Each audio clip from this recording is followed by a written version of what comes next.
అందరికీ వందనాలు. 5వ మాట దప్పికొనిచ్చినాను కదా, చదువుకుందామా? యోహాను 19:28. యోహాను 19:28. అటు తరువాత సమస్తమును అప్పటికి సమాప్తమైనదని యేసు ఎరిగి లేఖనము నెరవేరునట్లు నేను దప్పికొనుచున్నానెను. ఆమేన్. చాలు. ఇక్కడ మనం చూసినట్లయితే ఇక్కడ వాక్యంలోనే ఉంది, ఏమనుంది? లేఖనము నెరవేరునట్లు. ఇది మనందరికీ తెలిసిన విషయం కదా.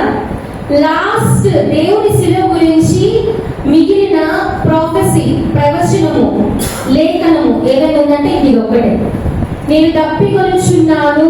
ఇది ఒక్కటే మాట మిగిలిపోయింది. దేవుని శిలువ గురించి, దేవుని శిలువ త్యాగం గురించి ఏదైనా మాట మిగిలిపెట్టి ఉంది అంటే ప్రవచించబడింది. ఇంకా చివరిగా ఈ మాట కూడా దేవుడు పలికేస్తాడు, ఏమని? లేఖనము నెరవేరునట్లు. హల్లెలూయా. మనం చూసినట్లయితే చాలా మంది దీన్ని శారీరక దప్పిక అంటారు. అవునా? మీరేమంటారు? శారీరక దప్పిక, ఆత్మీయ దప్పిక రెండు. అసలు నీటిని సృష్టించింది ఎవరు? దేవుడు కదా. అగాధ జలములు తన గుప్పిట్లో పెట్టుకున్నా అన్నాడు. ఆయన చేతుల్లో ఉన్నాయిగా. అసలు సముద్రానికి బౌండరీస్ వేసింది ఎవరు?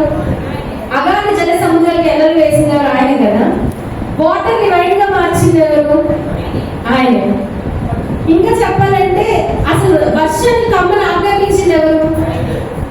నీటికి సంబంధించింది ఏదైనా చేసింది దేవుడు. అవునా? నీళ్లు ఆయన ఆధీనంలో ఉన్నాయి. ఆయనకి దప్పికవుతాడా? శారీరక దప్పిక. మనుషులుగా పుట్టాడు కాబట్టి ఖచ్చితంగా అవుతాక అంటారా? నేనైతే ఖచ్చితంగా చెప్తాను, I don't think it is physical thirst, but I can surely say that this is spiritual thirst. ఇది ఆత్మీయ దాహము మాత్రమే. ఎందుకో చెప్పనా? ఆయన చేతిలో ఉన్న నీళ్లు, ఆయన నీళ్ళ ద్రాక్షరసంగా మార్చగలడు, ఆకాశాన్ని ఆజ్ఞాపించగలడు, అసలు జలాన్ని వేరు చేసి వాటికి సముద్రాన్ని పేరు పెట్టింది ఆయన. ఆయనకు అవసరం అంటారా నీళ్లు? అవసరం లేదు. ఇది ఖచ్చితంగా ఆత్మీయమైన దప్పిక. మనం చూసినట్లయితే ఆది కాండము 1వ అధ్యాయము 2 చివరలు చదువుతున్నాము.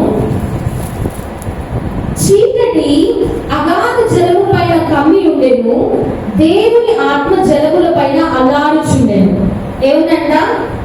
జలముల మీద ఏముంది? చీకటి ఉందంట. అయితే అక్కడ ఏం చూస్తున్నాము? దేవుని ఆత్మ జలములపై అల్లాడుచుండెను. జలములు అంటే వాక్యము అని అంటారు. వాక్యము దేనితో కప్పబడిందంట? చీకటితో కప్పబడింది. ఈ చీకటి మీద ఎవరి ఆత్మ అల్లాడిపోతుంది? దేవుని ఆత్మ. అంటే ఇక్కడే దాహం ఉంది. అల్లాడిపోతున్నాడు ఆయన. ఆయన ఆత్మ అల్లాడిపోతుందంటే ఆయన అక్కడ దాహం కనిపిస్తుంది. మనం చూసినట్లయితే ప్రకటన 21:6 మనం చూసినట్లయితే, నా దగ్గరికి మీరు జీవ జలములు తీసుకోవడానికి రండి అని అంటాడు. అయితే నేను అది ఉచితంగా ఇస్తున్నాను అంటాడు. ప్రకటన 21:6. ప్రకటన 21:6. మరియు ఆయన నాతో ఇట్లా నేను సమాప్తమైనవి. ప్రకటన 21:6 నేను చదువుతాను. దప్పిక కొనువానికి జీవ జలముల బుగ్గలోని జలములు నేను ఉచితముగా అనుగ్రహించున్నాను. ఏం చెప్తున్నాడు? జీవ జలముల్లోని నీరు ఉచితంగా ఇస్తాడంట. నువ్వేం డబ్బులు పెట్టి కొనుక్కోక్కర్లేదు, లేకపోతే అక్కడికి వెళ్ళక్కర్లేదు, ఈ కష్టపడక్కర్లేదు, ఆ కష్టపడక్కర్లేదు. నీకు ఇది ఫస్ట్ ఆఫ్ ఆల్ ఉచితము. ఏంటిది? ఈ నీళ్ళేంటి? జీవ జలములు అంటే వాక్యము. ఈ వాక్యము నీకు ఉచితంగా అనుగ్రహింపబడుతుంది. మనం చూసినట్లయితే సమరయ స్త్రీ దగ్గరికి దేవుడు వస్తాడు. యాకోబు బావి కాడ యేసయ్యను చూస్తాడు. మనం పాట పాడుతూ ఉంటుంది. అయితే ఆ దగ్గరికి వచ్చినప్పుడు దేవుడు ఏం చెప్తాడంటే, నేను ఇచ్చు నీళ్లు తాగువాడి ఎన్నటికీ తప్పికొనడు. అదేంటి? ఆయన మామూలు నీళ్ళు తాగితే తప్పికొంటారు, నేను ఇచ్చు నీళ్లు తాగువాడు తప్పికొనడు అంటారు. అంటే అర్థం ఏంటి? అక్కడ ఉంది జీవ జలములు కాబట్టి దప్పిక ఉండదు. ఆకలి దప్పులు లేవని ఒక రాజ్యం గురించి మనం చదువుకుంటాం. అదేంటిది? పరిశుద్ధ పట్టణం కదా. అక్కడ ఏడుపు ఉండదు, దుఃఖం ఉండదు, ఆకలి దప్పులు అసలే ఉండదు కదా. నీకు 5 పెనిమిట్లు ఉన్నారు, ఇప్పుడున్న వాడు కూడా నీ వాడు కాదు అంటారు. దీన్ని స్పిరిచువల్ లైఫ్ లో మనం తీసుకున్నట్లయితే ఇక్కడ 5 పెనిమిట్లు, 5 రకాలైన బోధలు, 5 రకాలైన సంఘాలు. అందరి దేవుళ్ళు ఒకటేనా? ఏంటి, వాళ్ళకి ఒక్క పెనిమిట్ లేడు, ఒక్క దేవుడి వాడు వాళ్ళు తీసుకోవట్లేదు, అందరి నుంచి తీసుకుంటున్నారు. అందరి దేవుళ్ళు ఒకటేనా? అందరూ నమ్ముతామండి అంటారు. నీకు ఒక్క భర్త లేడు, భర్త నుంచి మాత్రమే నీ బీజం రావాలి. దేవుని వాక్యం అనే బీజం మనకి దేవుడి నుంచే రావాలి. అలా కాకుండా ఇక్కడ సమరయ స్త్రీకి ఎవరెవరి నుంచి వస్తుందంట? 5 నుంచి వచ్చిందంట. ఒకళ్ళేమో ఎవరిని బాధ పెట్టడానికి కాదు, ముందే ఒకళ్ళేమో కేథోలిక్స్, ఏంటి మరియమ్మ ద్వారానే రక్షణ అంటారు. ఇంకొకరు ఉంటారు యెహోవా సాక్షులు మేమంటారు. అంటే ఏంటి, యెహోవానే దేవుడు, యేసుక్రీస్తు కాదు యెహోవా అంటారు. ఇంకొకరు వస్తారు మేము పెంతెకొస్తలు అండి అంటారు. ఏంటి, తెల్లవస్తులు ధరించుకొని మీకు పరలోకం అంటారు. ఏంటి, బోధనని బైబిల్లో ఉన్నాయా? ఒక సమరయ స్త్రీగా నువ్వుంటే నీలో ఒక 5 రకాలైన బోధలు ఉన్నాయి. ఈ అన్ని అనుసరిస్తున్నావు కాబట్టి ఆమెకి దేవుడు చెప్తాడు, నేనిచ్చు నీళ్ళు తాగు, నేనిచ్చే వాక్యం నువ్వు తీసుకో, అప్పుడు నీకేమవుతుంది, నీలోనే వాని కడుపులో నుంచి జీవ జలముల బుగ్గ ఊరునాడు అంటాడు. ఏంటా బుగ్గ? ఈ రోజున దేవుడు ఎప్పుడైతే సమరయ స్త్రీతో మాట్లాడాడో ఆమె ఒక బుగ్గగా మారింది. హల్లెలూయా! ఆమె ఒక బుగ్గగా మార్చబడింది. ఈ రోజు దేవుడు చెప్తున్నాడు కదా, ఆయన దాహం ఏంటో కాదు, ఆత్మీయ దాహం. ఆయన దాహం ఏంటంటే ఆయన వాక్యాన్ని తీసుకొని ఆ పరిశుద్ధ పట్టణంలో చేర్చబడాలనేది ఆయన దాహం. మనం చూసినట్టయితే ఆయన దప్పిక తీరిపోయినట్టే శిలువలో. ఇందాక మన మధ్యలో ఒక సిస్టర్ చెప్పింది, ఏమని, చివరి నిమిషంలో కూడా ఒక దప్పిక ఆయనకుంది. ఏంటా దప్పిక? ముందు నుంచే ఉంది కదా ఈ దప్పిక, ఏమైనా ఒక పాపినైనా రక్షించాలి అని. ఆ దప్పిక చివరి నిమిషంలో కూడా దేవుడు తీసేశాడండి కదా. అక్కడికి నిజం చెప్పాలంటే ఆయన దాహం తీరిపోయినట్టే. కానీ ఆయన ఏమన్నాడు, ఇంకా దప్పిక ఉంచున్నాను అన్నాడు. ఈ మాటకి అర్థం ఏంటంటే అనేకమైన ఆత్మలు నశించిపోయేదాన్ని వెతికి రక్షించుటకు మనుష్య కుమారుడి లోకముకు వచ్చినని ఉంటుంది. మనం చూసినట్లయితే మనం వివిధ రకాలైన బోధలు మనుషులు వాటికి తగ్గట్టు బోధ చేస్తూ ఉంటారు కదా. నువ్వు అలా ఉండాలి, నువ్వు ఇలా ఉండాలి, లేకపోతే ఈదుస్తుంది ధరించుకోవాలి, అలా ఈ బోధనల్ని పక్కన పెట్టి 5 పెనిమిట్లు వదిలేసి నువ్వు నా వాక్యంలోకి రా, అప్పుడు నువ్వు ఎలా తెచ్చబడతావు? క్రైస్తవురాలిగా, నా బీజమున్న దానిగా నువ్వు తీర్చబడతావు. మనం చూసినట్లయితే ఆ రోజున సమరయ స్త్రీ ఒక బుగ్గగా మారిందండి. అందుకనే ఆమె నుంచి జీవజల నదులు బయలుదేరాయి. ఆ నదులు ఎలాగ ప్రవహించాయంటే ఆ ఊరి మొత్తం ప్రవహించాయి. కాబట్టి ఆ ఊరంతా దేవుడి గురించి ఆమె చెప్పింది. ఈ రోజు నువ్వు నిలబడితే నీ నుంచి పారే జీవజల నదులు గొప్ప సువార్తికుల్ని తయారు చేస్తుంది. హల్లెలూయా! గొప్ప ఎవాంజలిస్ట్ తయారు చేస్తుంది, గొప్ప పాస్టర్ని తయారు చేస్తుంది. మనం చూసినట్లయితే ఇర్మియా 21:13 చదువుతున్నామండి.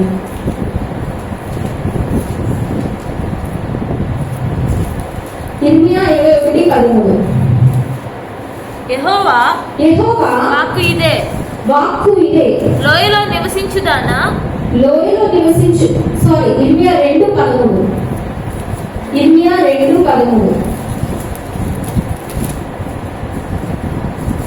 నా జనులు 2 నేరములు చేసి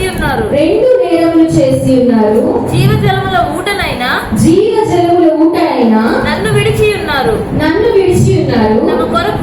తమ కొరకు తొట్లను అనగా బద్దలై నీళ్లు నిలవని తొట్లను తొలిపించుకొని ఉన్నారు.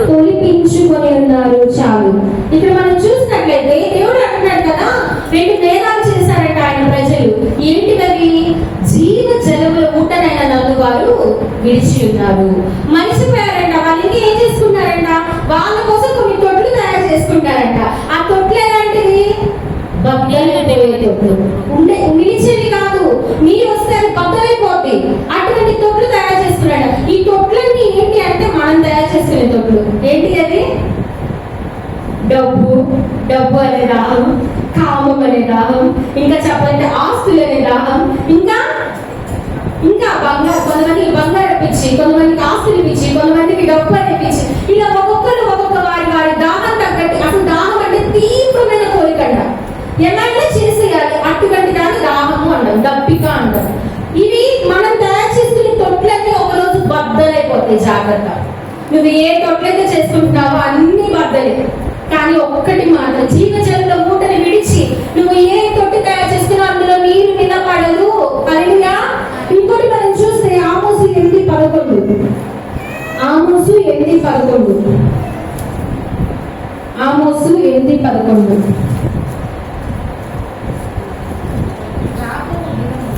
రాబో దినములలో నేను దేశములో క్షామము పుట్టింతును. అది అన్నపానముల క్షామము కాదు, కానీ యెహోవా మాట వినకపోవుట అనే క్షామము. రాబో రోజుల్లో ఒక కరువు రాబోతుందంట దేశం మీదకి. దేవుడు ఒక కరువు రప్పించబోతున్నాడు. అది ఏ క్షామము? ఏ క్షామము? అన్నపానము సంబంధించినది కాదు. ఏంటంటే యెహోవా మాట వినకపోవడం అనే క్షామము. దేవుడు ఎందుకు తప్పికొచ్చిందంటే, ఫస్ట్ ఆఫ్ ఆల్ మనకి మనం ఒక తొట్లు తయారు చేసుకున్నాం. ఆ తొట్లు బద్దలైపోయే తొట్లు కాబట్టి అందులో కాకుండా ఆయన జీవజల ఊటిలోకి ఆయన రావాలని ఫస్ట్ ఆయన తప్పికొన్నాడు. రెండో విషయంగా చెప్పాలంటే రాబో కాలంలో క్షామం రాబోతుంది. ఆ క్షామ సమయంలో వచ్చే క్షామం అన్నం గురించి పాల గురించి కాదు, కానీ ఎటువంటి క్షామము? యెహోవా మాట వినకపోవడం వల్ల వచ్చే క్షామము. ఆ దుర్దినములు రాకముందు నువ్వు ఏం చేసుకోవాలి? నీ బాల్యమును అంటే యెహోవాను స్మరించుకోమని ఉంటది. నువ్వు ఇప్పుడే కనుక ఒక నీటి బుగ్గగా దావీదు తయారయ్యాడండి. 1000 కీర్తనలు రచించుంటాడు. ఎందుకు ఒక బుగ్గగా మారాడు? కాబట్టేగా. దేవుని అనుసరించాడు శిష్యులు 12 మంది. ఎన్ని సువార్తలు రాశారు? 9 మందిలో అందరూ వేరువేరుగా సువార్తలు రాశారు, కానీ ఒకటే మాట రాశారు దేవుని గురించి.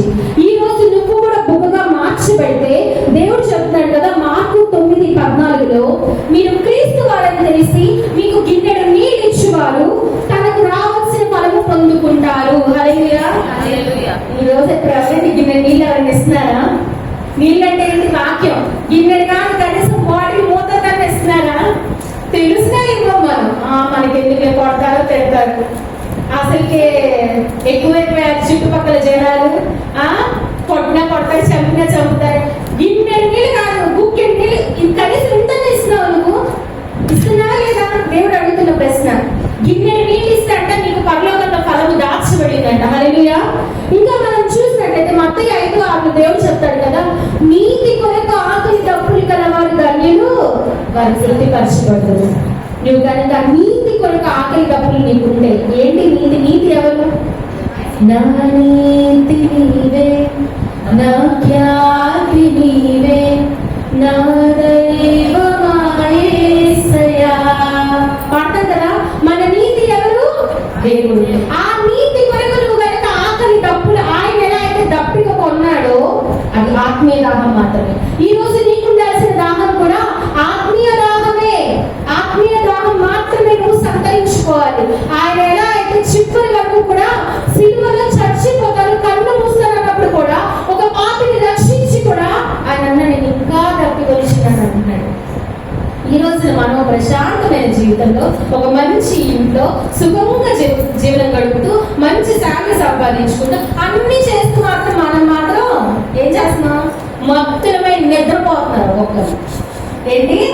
దాహము లేదు, ఆత్మీయ దాహము లేదు, పరలోక రాజ్యం గురించిన దాహము లేదు. అందుకే దేవుడు చెప్తున్నాడు కదా, చివరికి ఒక వర్షం మనం చదువుకున్నాం. ఎహెజ్కేలు 47వ అధ్యాయం. ఎహెజ్కేలు 47వ అధ్యాయం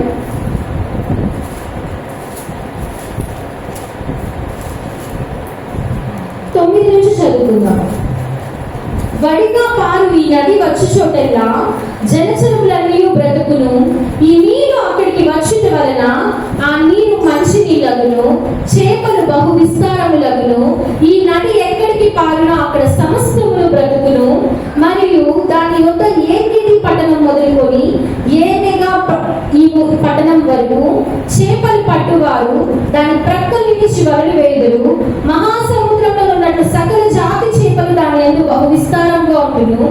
అయితే ఆ సముద్రము బురద స్థలమును ఊపి స్థలములను ఉప్పు గలవై ఉండి బాగుగా ఉండును.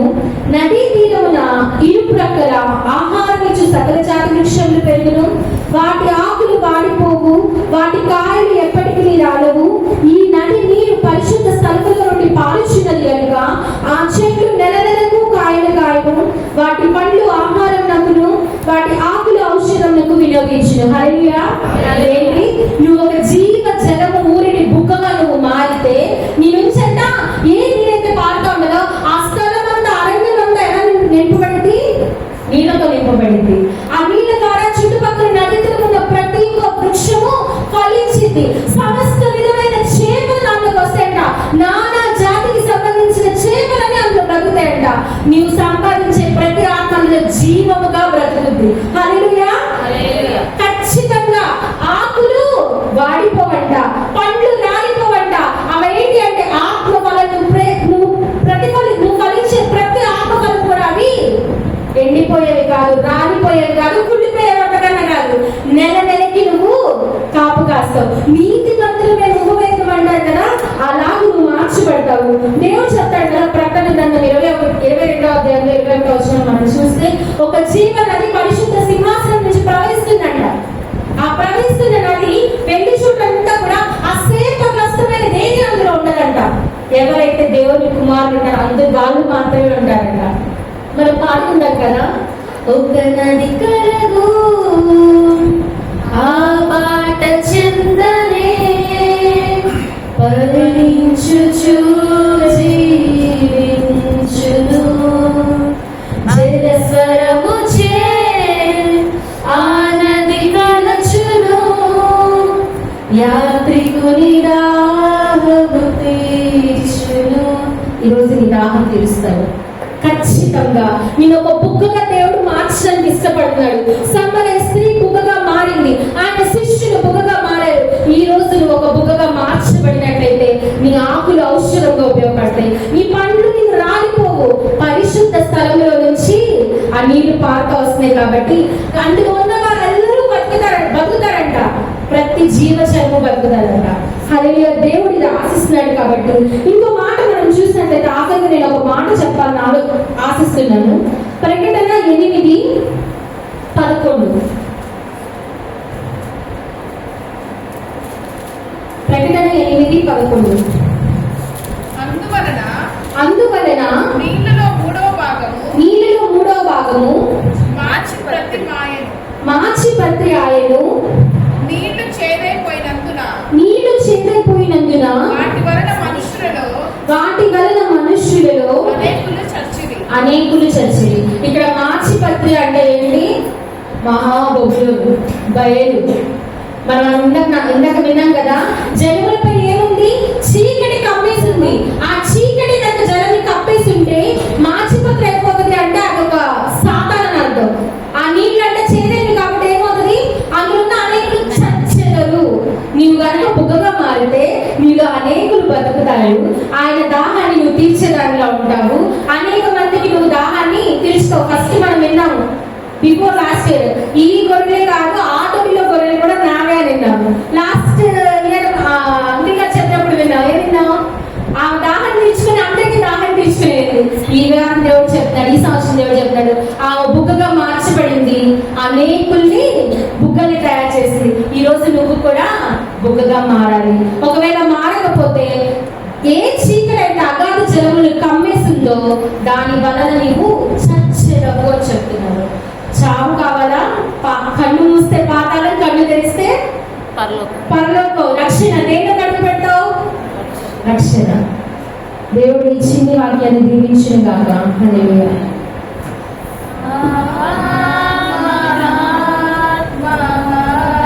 శరణ్య